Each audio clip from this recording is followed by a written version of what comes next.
After, Silas taught her how to bake bread, the scent of yeast and warm flour filling the small lighthouse. Lyra, in turn, shared her knowledge of the stars, pointing out constellations he had never noticed before, weaving tales of cosmic wonders. He learned of pulsars, celestial lighthouses that blinked across vast distances. She spoke of black holes, their gravitational pull so strong they devoured even light itself. He listened, captivated, his universe expanding with each word. He no longer felt like a lonely sentinel, but a part of something vast and interconnected. The days flew by, each one precious, each one tinged with a bittersweet awareness of their fleeting nature. Lyra, healed and strong, spoke of her people, of their search for a new home. She spoke of the silver ship waiting for her return. The empty shore. Then came a day when the silver ship returned. It appeared on the horizon just as suddenly as it had arrived, a beacon of light against the dawn sky. Lyra stood on the cliff, her silver hair whipping in the wind, her gaze fixed on the approaching vessel.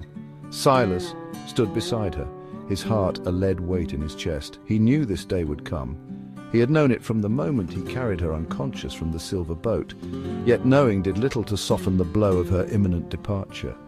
He had grown accustomed to her presence, to her laughter, to her stories that painted the universe in hues he had never imagined. "I must go," she said, her voice barely a whisper. Silas nodded, unable to speak past the lump in his throat. She turned to him, her sea-green eyes filled with unspoken emotions. She reached out, her hand touching his cheek, her touch sending a jolt through his aged body. "Thank you," she whispered, "for everything."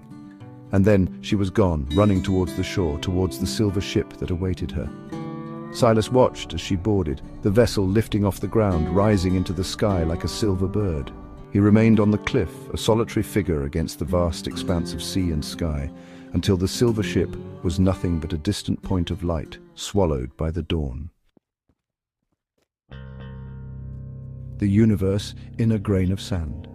Silas returned to his life. He tended to his lighthouse, kept his vigil against the storms. He watched the sea, its moods ever-changing, its depths still holding secrets untold. But he was not the same man who had watched the storm rage all those weeks ago. Lyra's visit, brief as it was, had changed him.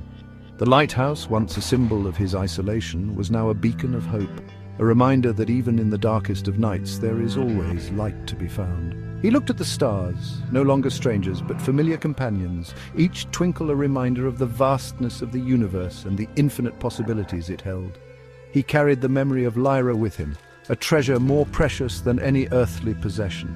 He saw her in the swirl of a